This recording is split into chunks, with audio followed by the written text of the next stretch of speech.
Listening test. You will hear a number of different recordings and you will have to answer questions on what you hear. You will have time to read the instructions and questions and you will be given time to check your work. All the recordings will be played once only. The test is in 4 parts. Now turn to part 1. You will hear a telephone conversation between a travel consultant and a customer. First, you have some time to look at questions 1 to 4.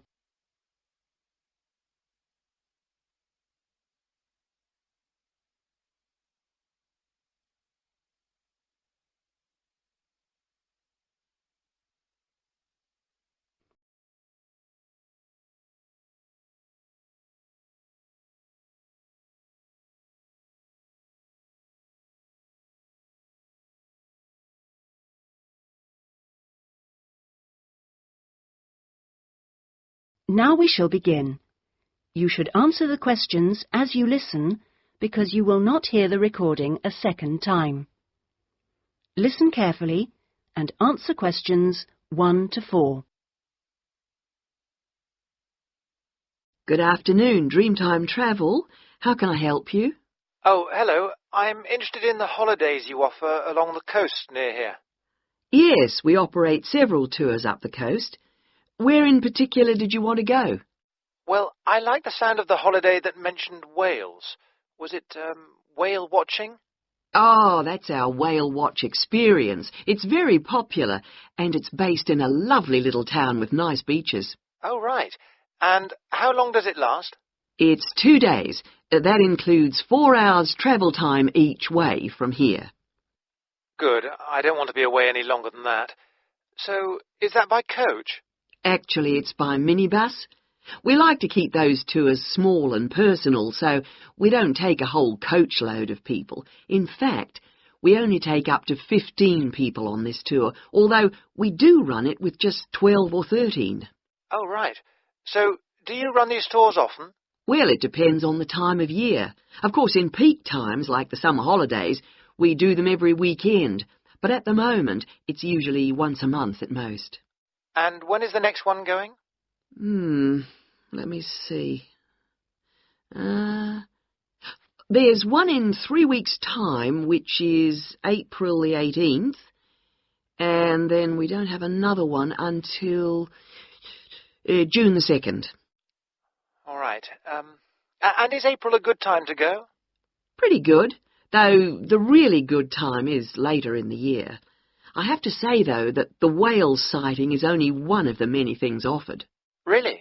Yes, the hotel itself where you stay has great facilities. It's called the Palisades. The Paris what? No, it's actually the Palisades. Pallissades. It's right on the main beach there. Oh, I see.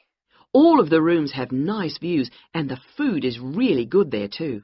Oh, right. Before you hear the rest of the conversation, you have some time to look at questions 5 to 10.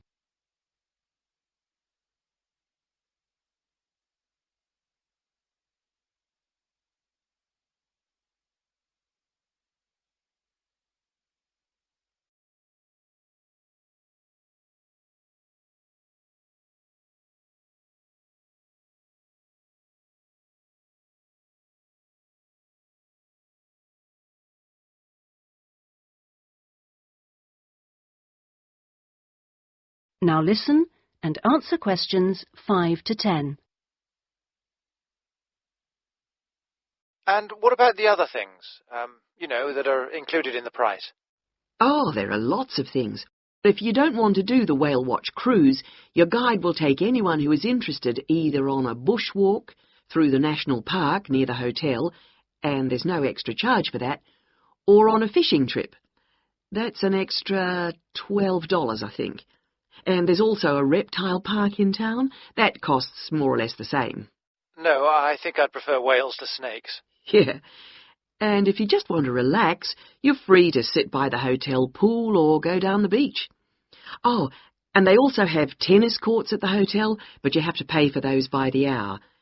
But there are table tennis tables downstairs, and they're part of the accommodation package. Just speak to your guide. Well, that sounds good. So how much is the basic tour price? At this time of year, it's usually around $300, but let me check. It's actually $280. And the next tour, are there any places on that one? How many people is it for? There are 2 of us. Yes, that should be fine. Can I just mention that we require all bookings to be made at least 14 days before you travel to avoid cancellations of tours? And if you cancel within 7 days of departure, you will have to pay 50% of your total booking. Okay. And you also need to pay a 20% deposit at the time of booking. Can I pay that by credit card? Yes, you can. All right. What I'll do is I'll talk to my partner and get back to you. Fine. So I'll make a provisional booking, shall I? 2 for the whale watch experience. Let me issue you with a customer reference number for when you call back. Do you have a pen? Yes. Okay. It's 39745T. That's T for Tango. When you call back, ask to speak to the tour manager. That's me, Tracy. Fine, I will. That is the end of section 1. You now have half a minute to check your answers.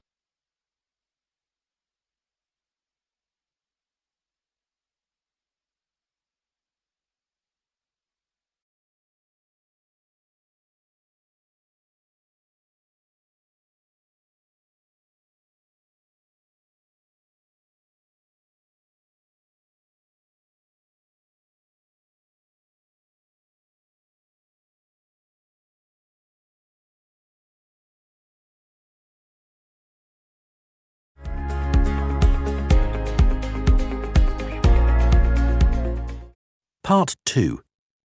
You will hear a radio program giving parents advice about buying cots for their babies to sleep in. First, you have some time to look at questions 11 to 17.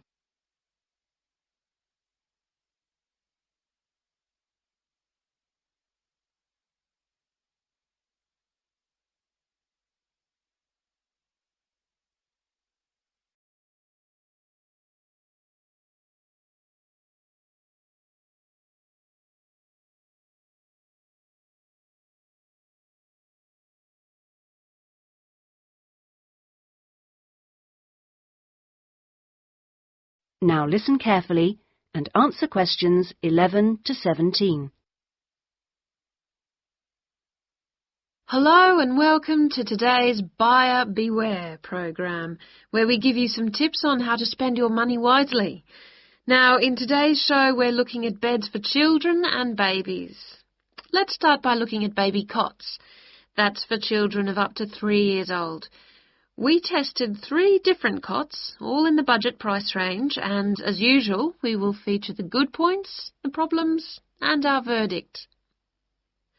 The first cot we looked at was by BabySafe, and it had several good points to recommend it. Our testers liked the fact that it had 4 wheels, so it was easy to move around. The only slight problems with this cot were that it had no brakes, but they didn't think that mattered too much. At first they were a bit concerned about the side bar because they felt babies could trap their fingers in it. But our testers felt that this was unlikely to happen, so they've given this one a verdict of satisfactory. The next cot was by Choice Cots, and this time our testers were pleased to find a cot which is simple to put together, unlike others we looked at. On the minus side, our testers did not like the fact that the side of the cot did not drop down, making it difficult to pick up newborn babies. However, the real problem with this cot was the space between the bars. Our testers found they were too wide and a baby could easily trap his head. We felt this was a real safety hazard, and so we've labelled this one dangerous, I'm afraid. Before you hear the rest of the programme, you have some time to look at questions 18 to 20.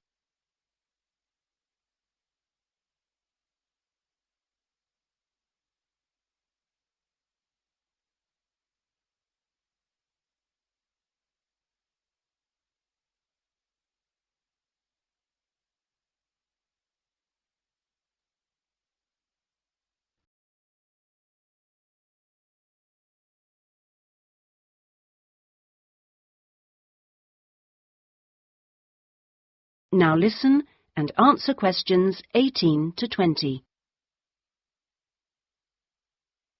And finally, better news for the Mother's Choice cot. This cot was slightly different in that although the sidebar did not drop down, the base could be raised or lowered into 2 different positions, making it safe as well as convenient.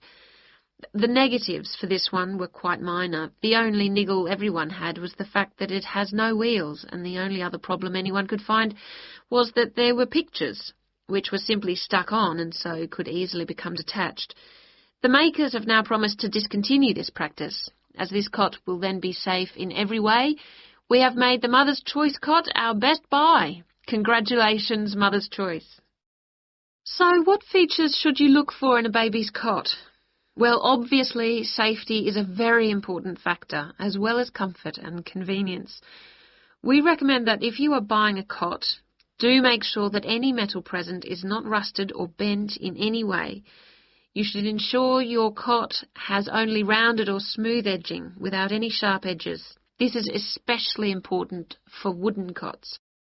And now, on to beds for toddlers. That is the end of section 2. You now have half a minute to check your answers.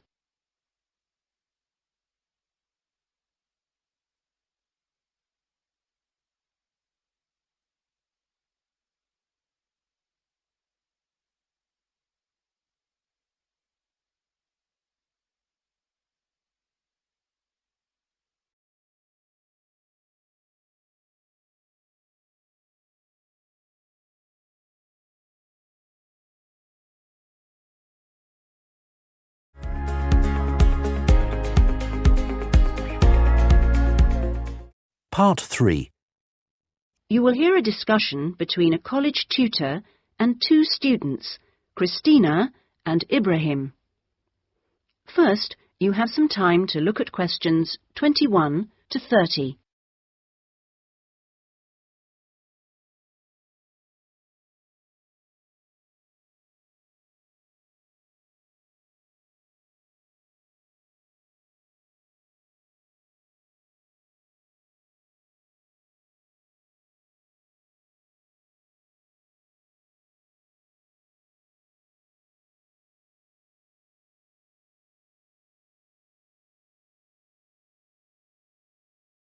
Now listen carefully and answer questions 21 to 30. First of all, I'd just like to say, Christina and Ibrahim, that I really enjoyed watching your video about student life last week. And I could see that the rest of the group did too. You did really well, and I hope that you got a lot out of it. I'd like to use this tutorial as a feedback session where you reflect on the experience of doing the project. So, Christina, I was wondering, what did you enjoy most about making the video? I liked using the camera. Is it the first time you've operated one like that? Yes, it is. Well, the results were very good. Anything else? I also enjoyed visiting one of the British students we filmed. I'd never been inside a British home before. Okay, Christina, thanks. What about you, Ibrahim? What did you enjoy? Well, for me, it was a very good chance to get to know students who are on other courses, because everyone in our group is studying English, and we don't usually have much to do with the rest of the college. Yes, good. Do you think you'll maintain the contact now? Well, I hope so. I've invited 3 of them to have dinner with me next week. Great. If you haven't decided what to make yet, I can tell you they'll love trying Arab dishes. And, of course, it's good for your English, too. Christina, what did you find? What was the most useful aspect of the project from the point of view of the English practice? I think when we were being shown how to edit the film, we had to follow the instructions, and that was very good practice for me. And I also learned some technical words that I hadn't heard before. What about you, Ibrahim? What was the most useful for your English? It was listening to the British students, because they don't speak as slowly as most of the tutors on our course. I think they speak at natural speed, so it forces me to get used to it. And they use a lot of slang. So you learned some new words which will be useful? Yes. Good. I'm glad it helped. Well, we've talked a little bit about enjoyment and about language practice. Were there any other benefits? What else did you feel you'd learned from the project? Was it useful in other ways? Yes, well, firstly, I learned how to use a video camera, and also I think I really learned a lot about working together with other people. I've never done anything with a group before, and we had to find ways of cooperating, and compromising, and sometimes persuading people when they don't agree with you. Yes, that is a very useful experience, I know. What about you, Ibrahim? Well, I think I learnt a lot about how important editing is. When you're filming, you think that everything's going to be interesting, but in fact we cut around half of it in the end, and then it was much better. Good. Well, one last thing I'd like to ask. What mistakes do you think you, as a group, that is, made? I mean, to put it another way, if you had to do it all over again, is there anything you'd do differently? We didn't plan very well. For example, we didn't decide on dates when we'd complete each separate step of the project, and we should have agreed about that in the beginning, because we were always late with everything. Right. Anything else? I think we should have tried to experiment more with the camera. I mean, with angles and the focus and that kind of thing. So you should have been more ambitious. Do you agree, Ibrahim? Not really. In fact, I think we were too ambitious. We were inexperienced, and we didn't have a lot of time, and we tried to do too much, to make a long film. Next time I would make a shorter one and try to get the quality better. Well, that's very interesting. Next semester, we will be doing another video project, with a different content, of course, but you'll have an opportunity to put into practice what you've learned this time. Do you have any ideas about a different... That is the end of section 3. You now have half a minute to check your answers.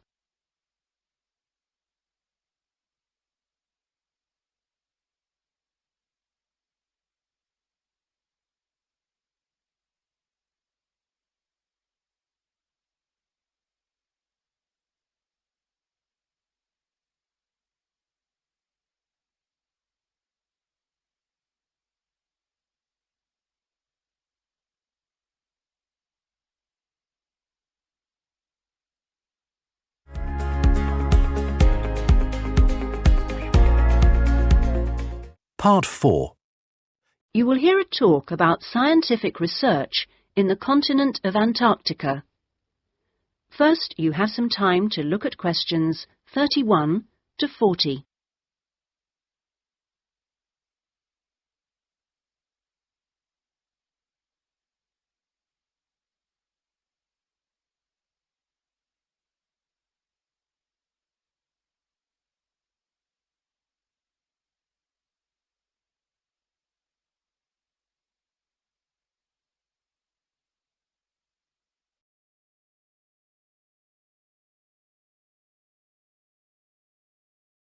Now listen carefully and answer questions 31 to 40. Tonight I'm going to talk to you about that remarkable continent, Antarctica. Remote, hostile, and at present uninhabited on a permanent basis. For early explorers, it was the ultimate survival contest. For researchers like me, it remains a place of great intellectual challenge, while for the modern tourist, it's simply a wilderness of great beauty. First, some facts and figures. Antarctica is a place of extremes, the highest, coldest, and windiest continent, and over 58 times the size of the UK. The ice cap contains almost 70% of the world's fresh water and 90% of its ice.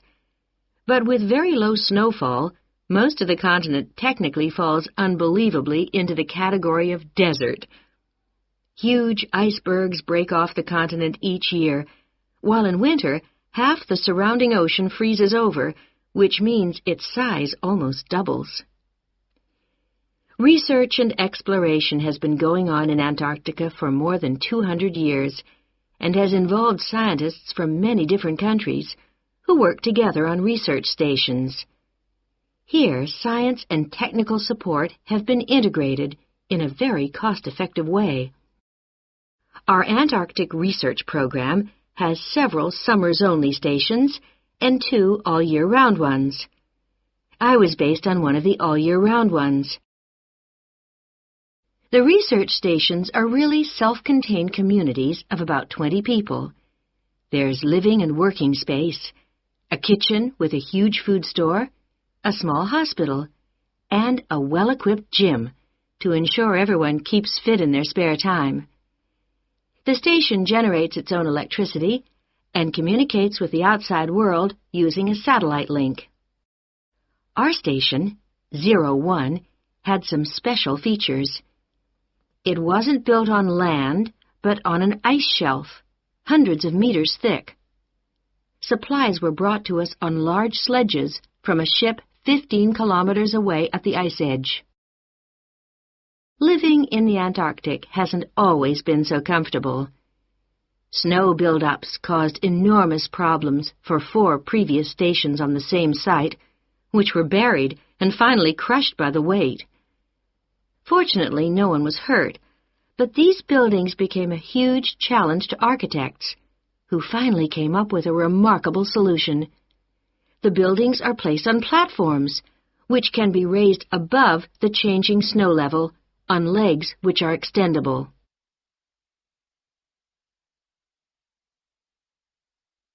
Food is one of the most important aspects of survival in a polar climate.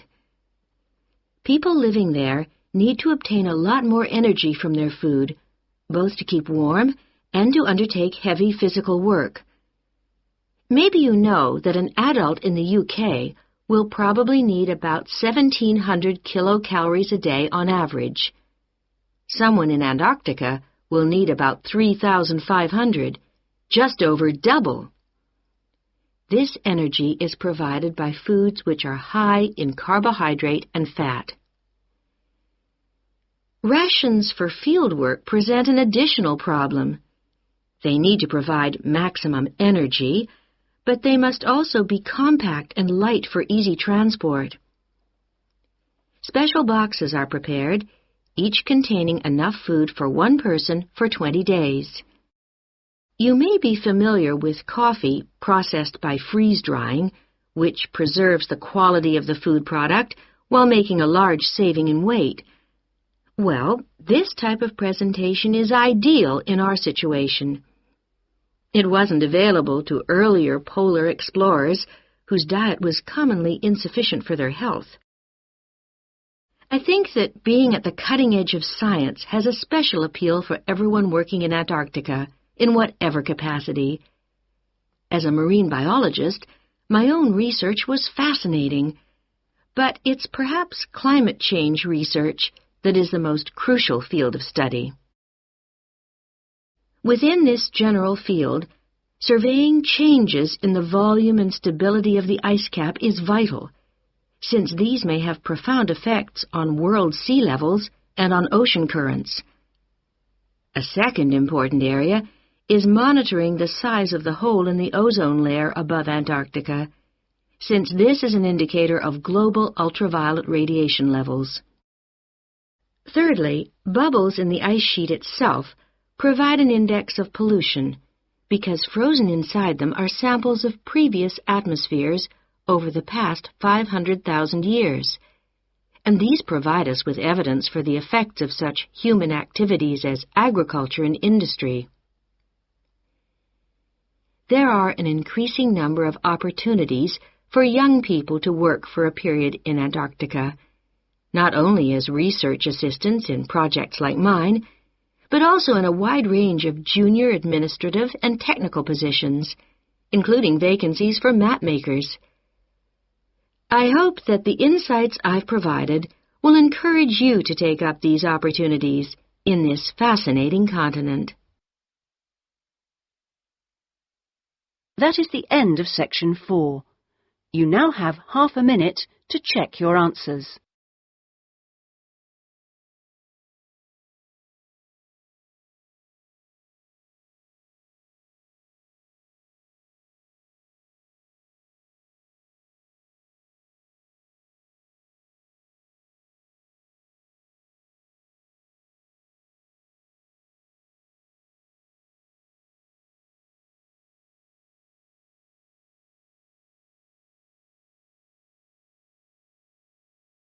That is the end of the listening test.